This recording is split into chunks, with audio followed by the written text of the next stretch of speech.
listeners to the BizBlend podcast, where strategy meets soul and real business leaders talk about what it really takes to grow, evolve, and thrive. I'm your host Sana as always, and today in this episode, we are diving deep into a conversation many of us avoid. What happens when success on paper doesn't align with purpose in real life? And our guest today, listeners, is Robin Camarote. She's a transformational leadership expert who went from being dubbed the world's worst manager to a sought after coach and speaker, helping mid career professionals step into powerful, connected leadership. So, if you have ever felt stuck in indecision, you are unsure how to pivot, or if you're questioned if you are actually cut out to lead, I am absolutely confident that this episode is for you. So with that, Robin, welcome to the show, and I'm really, really honored and excited to have you here with us. Oh my gosh. Well, I'm so honored to be here. Thank you so much. I'm looking forward to it. Beautiful, beautiful. Okay, Robin. Um, was worst manager, and you mentioned that one about that one Friday afternoon when it all came crashing down, that one fateful Friday afternoon, it changed everything for you. So if you can share maybe a glimpse of that, and what did that moment teach you, not just about leadership but about purpose? Oh, yeah. So to set a little context, so I love the way you set this up, this fateful Friday afternoon, which is exactly, I think, in retrospect, how it felt. So what was happening at the time, I was a senior manager in a large business. And up until that point, I had been, just a strong individual contributor, which then for most of the listeners out there, you can relate when you show up, you do a good job, you kind of gradually get promoted and then you kind of take on more responsibility. And that had kind of happened for me. I wouldn't say it was really like on purpose, but I had had like these kind of successive promotions. And I found myself as a senior manager and I had a relatively large team. And I was intensely focused on our client and like on pleasing our client, doing a good job, and really like kind of just taking care of the business. And just to be honest, the people part was secondary if it was on my mind at all. Like it was a distant way down the list in terms of priority. Okay. So what that meant, like on a day-to-day basis, I was really trying to drive this forward, like pretty hard driving, trying to get actions done, reach our goals, make our client happy, and very much neglecting kind of what people on the team needed. And they were giving me the signals, like people were trying to talk to me about it, but I just really didn't have the time or the patience for any of it. And so on that one, as you set it up, the one Friday, fateful Friday afternoon, Mhm. half half of my team walked in and quit. It was like one after the next. They came into my office and he dropped a single sheet of paper on my desk, and it was a resignation letter. Oh my God, I was devastated. I was just super embarrassed. And in that moment, I just, after a couple of people, I kind of realized what was happening. And there was nothing I could do. And I just put my face down on my desk and tears are falling. And I felt so bad. And I promised myself, I said, if I do nothing else in my career, I just Mhm. want to be a good manager because I realized, like, in my drive to take care of our business and our client, I had really neglected all of these people around me who really needed me as a leader, and I needed them. I needed them. So, anyway, so it was devastating. But after that, I had to get a lot of coaching. I went to a lot of training and really had to kind of like turn things around. And it started with a really sincere apology. So ever since then, I've really just tried to be much more tuned in to what people around me want and need, and then how I can be more, attentive and help really serve them. Because to back to your question around purpose, I just realized like it doesn't like none of the business outcomes matter if we've left a trail of, you know, damaged, bruised people behind us. It just doesn't matter. So my purpose is really to help other people kind of come along the journey with us. Robin, it's I mean, it's convenient to, and it's good to share your wins and your achievements, but to share your shortcomings and the moments where you completely come crashed down and you get to the rock bottom. I think it really really needs a lot of vulnerability and courage at the same time.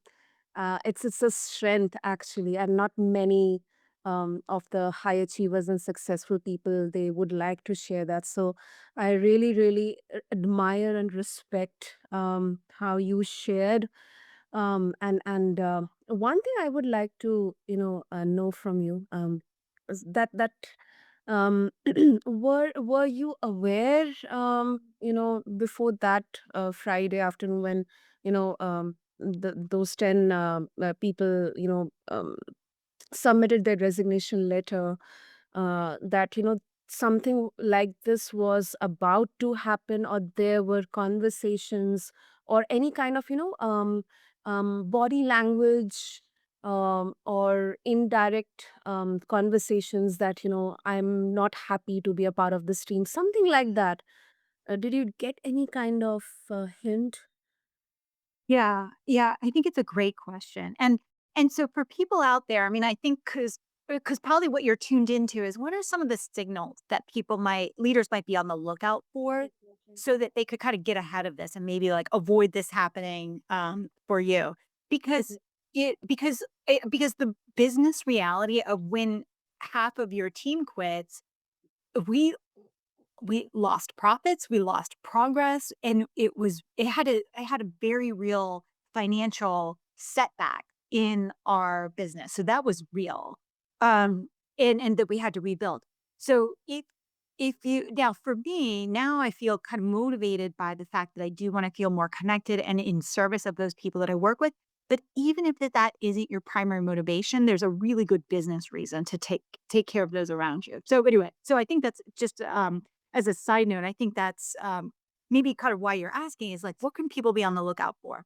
Hmm. So absolutely, there were people who, were coming to me trying to kind of, they would do schedule time. I had like one-on-one meetings with people throughout this time, but I would say my general attitude was pretty dismissive of their concerns, and that was because we were working in a very, high demand, a very, like, attractive, like, place to work, like, a lot of people wanted to work there.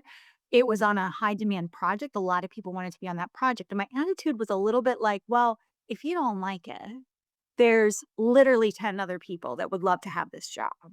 Now, I didn't say that out loud, but that was kind of like, if I'm just being kind of honest right here, like, that was kind of my attitude at the time. And and so I was kind of dismissive of their concerns, and I kind of felt honestly, I was like, "It's slowing us down." Like, if I have to listen to all of this, what I kind of termed complaining at the time, like, it's just slowing me down and slowing us down. So I was kind of, like, resentful and dismissive. Hmm. And, anyway, so I'm like, I hate to admit it, but that's true. Like, that's how I felt at the time.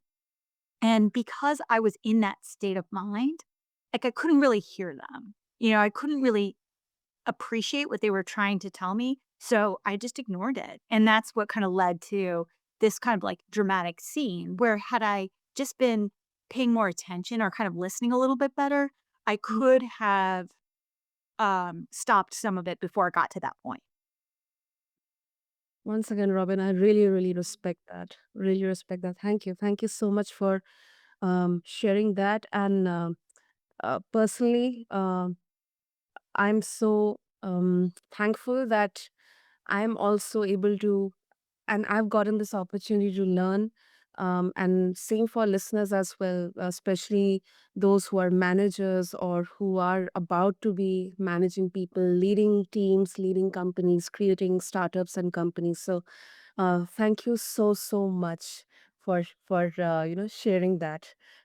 So now moving on, Robin. When people they feel stuck mid career, um, and accounting for high achievers as well, they often default to doing more instead of doing differently. It's like, this is my expertise, this is my specialty, let me work on this more.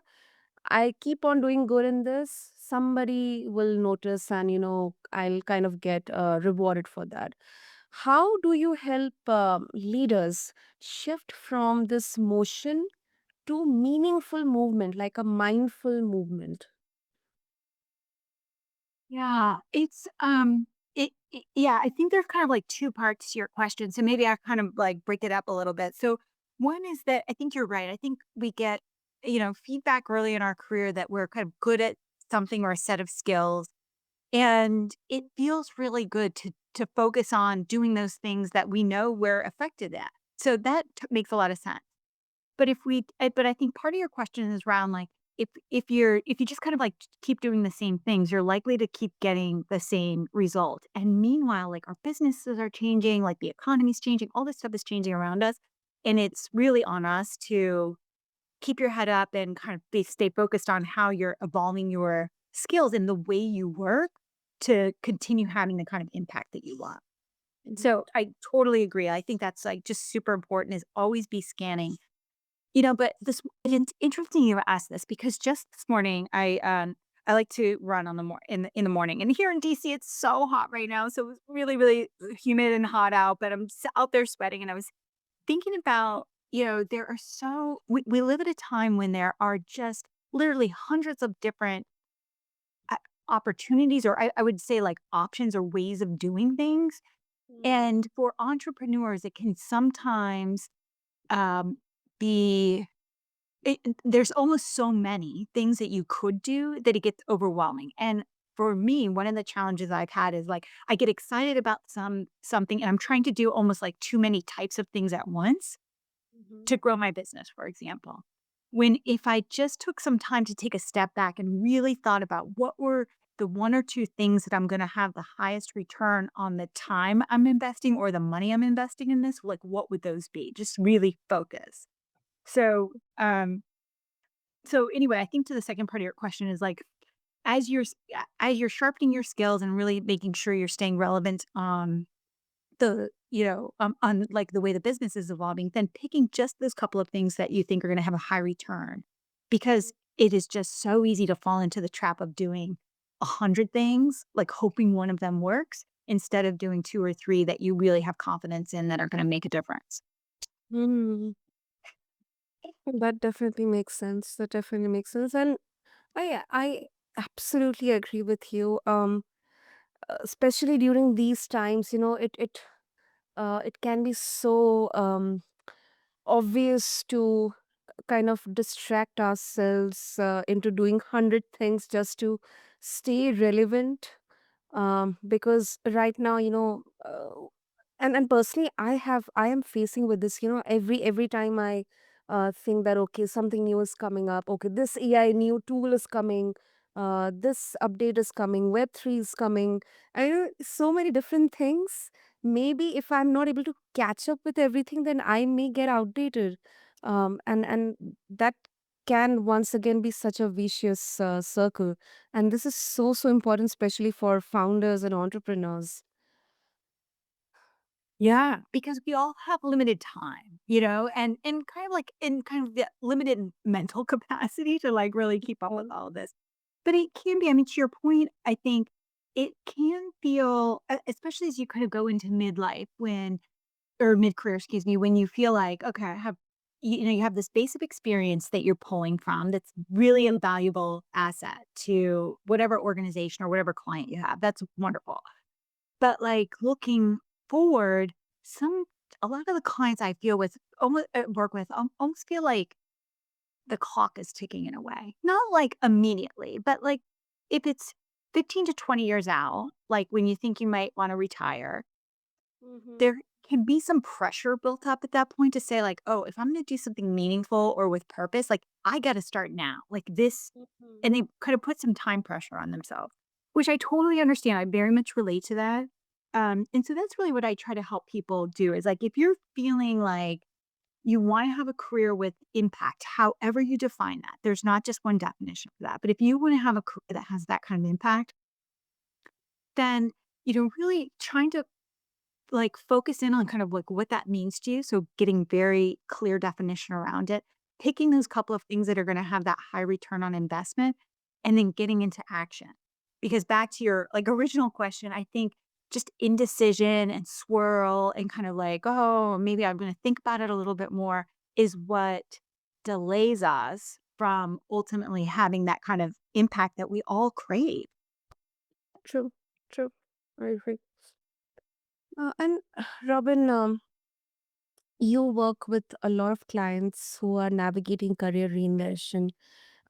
So right now, what kind of, what are the most common roadblocks you are seeing people face, when they are moving from indecision into action? They are prepared, they are ready, but something is blocking them for from taking that first step, that first, action. Yeah. Well, I'll tell you this, and then I would love your reaction because I the single biggest thing that we bump into, and I think it's all of us, is this belief that there is a right decision. And because we're all conditioned, of course, like we're, like that's the way we're like whatever culture you come from, like of course you think like there's right and there's wrong decisions. Yeah. And that belief, just that one thing, is what keeps so many of us stuck because nobody wants to make a wrong decision. You don't want to like waste your time, your money, your status, nobody wants to do that. So, in this desire to kind of find whatever the right decision is, we just swirl. We spend a lot of time, we're in scenarios, we need more data, we need to think about it more, blah, blah, blah, blah, blah, all this stuff. So, if and I tell people this and they kind of like nod politely, but I don't I don't know that people really believe me. But this is my core thing. There are no wrong decisions. When it comes to your career and figuring out that next step, the only thing is the only bad decision is not making a decision at all because what we gain in just picking anything is you get feedback, you get data that then informs like, huh, did I like this? Did I not like this? Oh, I liked it. Okay, great. And I was kind of good at it. Okay, let me do more of that thing. And you move towards it. We don't like when we're in indecision and we're just kind of like waiting, we're not getting any of that information. And so it's just really kind of delaying that kind of feedback that we need to be able to move forward.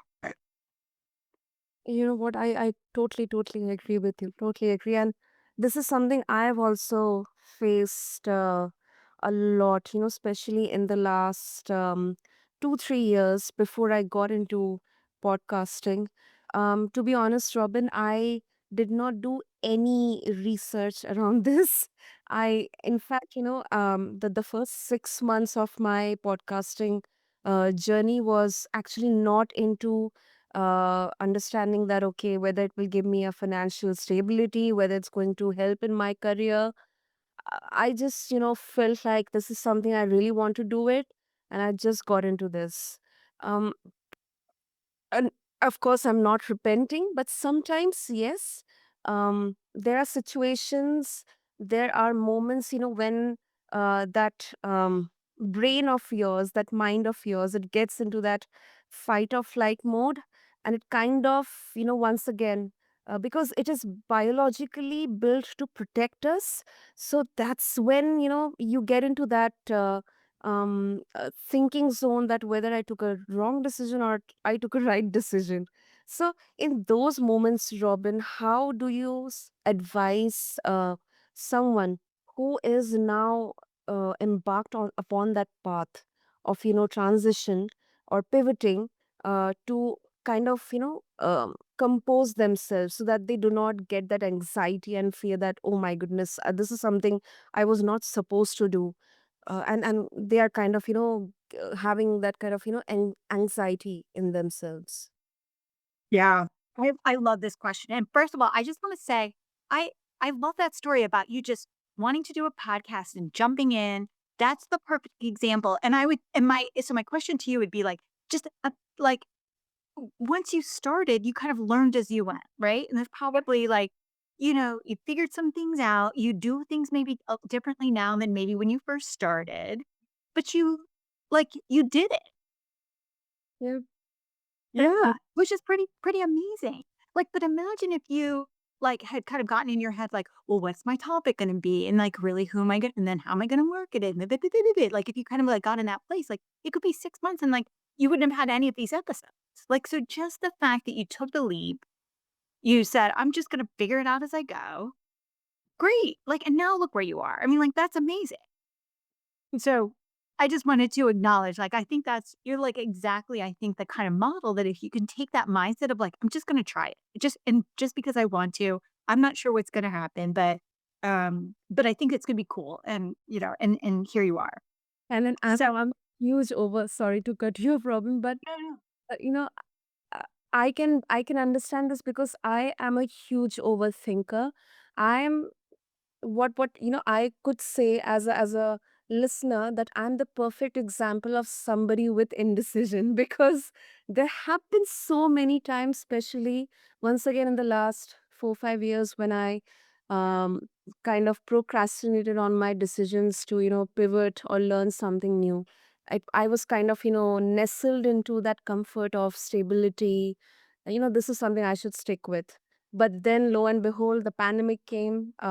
I was not affected during the pandemic, but just post pandemic, my especially my professional trajectory completely got off track. So that was really a tough time. But now when I look back, I really thank myself that I could just g- get across that bump and somehow compose myself and keep going on because Yeah. it can be a really slippery slope. Well, and I love that story. And so, I mean, you obviously have a lot of self awareness. And for you, I would say, a lot of people relate to that of, kind of labeling yourself an overthinker. I would absolutely put myself in that category too. And you're someone that takes action. Like you're both and. So and what a relatable story also that, you know, for you, maybe during the pandemic is kind of like what prompted you to go off track, but and I think that's the case for a lot of people. Mm, Here in the US, we have some things going on with our government that have gotten people off track. yeah. And it could be anything. It could be, an illness, a move, a change. It could be anything that have people kind of feeling like they are not on the track that they set out for on their career. And I just relate to that. But what I would point out in your story is the persistence. Like you didn't give up. Mm, So, you kept showing up, you kept trying things. You might have been feeling like you were in your head a lot, but it didn't stop you. absolutely. So, yeah. So, I mean, so what I would say to your back to your question is kind of like, what do people do when they're in that place? Is like, I think that if we put this expectation on ourselves to manage our manage our anxiety around whether it's a decision or something like that, that's part of what keeps us stuck. I kind of like to talk to my clients about like, just do it scared. Like, Mm, bring your anxiety along for the ride. Like, this idea that we're going to somehow get to this place where we're like feeling totally comfortable, it's mm, just not realistic. And so what that means is that, all right, yes, yep, feeling anxious about this today, but I'm going to keep moving forward. So not putting that extra burden on ourselves to feel any particular way about it, but just do it anyway. absolutely. And I would also like to acknowledge another factor here that especially people who are now in that mid career phase, that the connections we build, the people that we network with, I believe that is so essential because you cannot take those huge risks and pivot, alone. I don't believe in that. Yes, there can be exceptions, but I don't know. I mean, I would love to know your opinion on this, Robin. Because with your story, how we began this conversation, one thing you really pointed about is people are so so important, whether it's professional or it's personal. Whether you are managing a team or you're working within a team, or your friends, or you are connecting with like-minded people, it is so so important, because they can constructively criticize you and they can also guide you in the right direction. I mean, you can interact with people who have been there, done that, and you can actually learn so much from them. So I would love to know your opinion on this. Yeah. Yeah, and I so I totally agree, and really, I think it's a good segue to kinda, like, the end of that story that I started with about that my team quitting. So, what happened after that is just this massive reset in terms of, like, how I interacted with my team, and like I mentioned, kinda starting with that apology. So, now it's been, 15 years later, and what I'm so proud of is that not only did we, like, rebuild that team and, so we hired the people and then we were able to even double from there. So we were able to rebuild. But the part I'm most proud of is the people that were with me back then that stayed.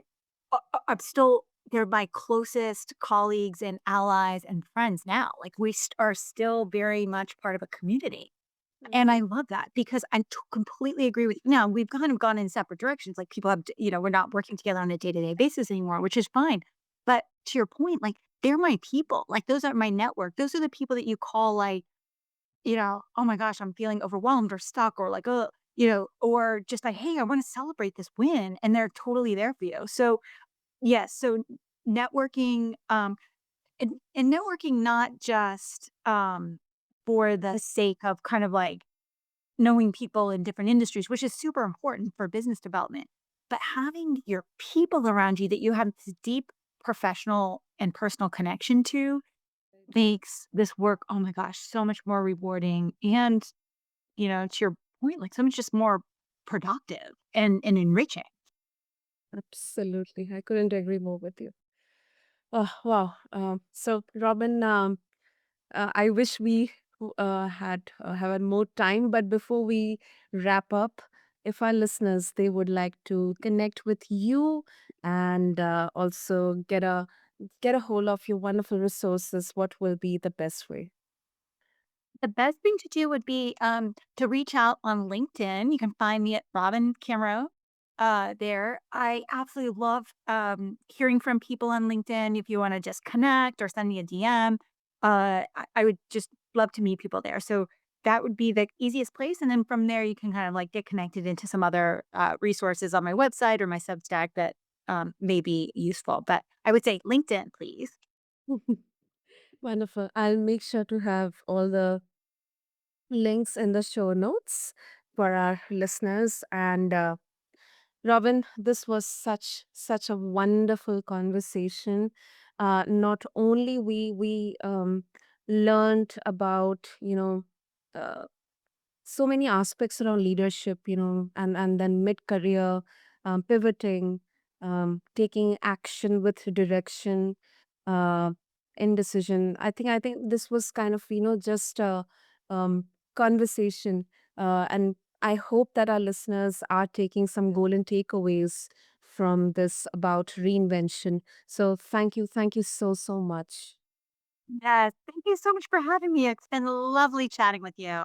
Absolutely, absolutely, Robin. And to all the listeners, if you are feeling stuck in the middle between what you have achieved and what's next, I'd like to say this, that reinvention doesn't always require a complete overhaul. Sometimes it's just a shift in how you show up. So, to dive deeper into Robin's work or connect with her coaching and leadership content, just check out the show notes along with this episode. And if this episode connected with you, share it with someone else stuck in indecision. It might just be the push that they need. Until next time, keep blending bold ideas with heart led leadership. This is BizBlend, and I'm your host, Sana, signing off. Thank you.